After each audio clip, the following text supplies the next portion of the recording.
Sim, é a primeira partida dentro da nossa casa, né? A gente sabe que todos os jogos da Série B vai ser difícil, mas pela grandeza do esporte a gente tem que entrar bem mais concentrado e que, se Deus quiser, a gente pode sair com a vitória. Ô, Matheus!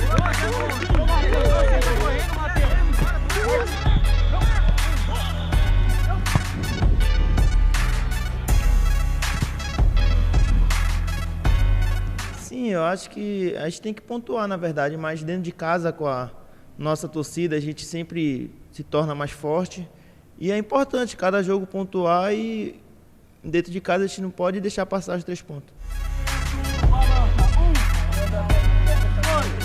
Que acho que vai pegar, é fácil, né? Vai ver, já foi. Bora! 2. Sim, né? A gente sempre conta com a torcida. A torcida, como todos falam, é o 12º jogador e eles são muito importantes, que eles sabem a força deles também para apoiar a gente.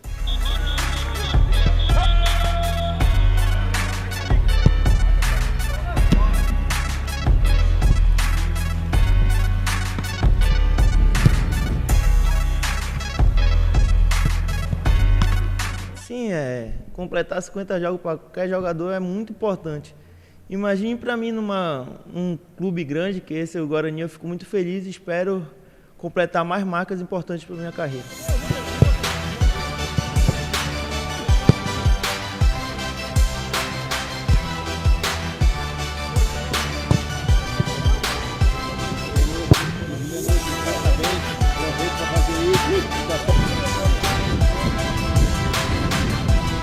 Sim, espera, né? Espero que Deus me abençoe mais uma vez e eu possa marcar esse 2º gol e bem mais gols aqui no clube.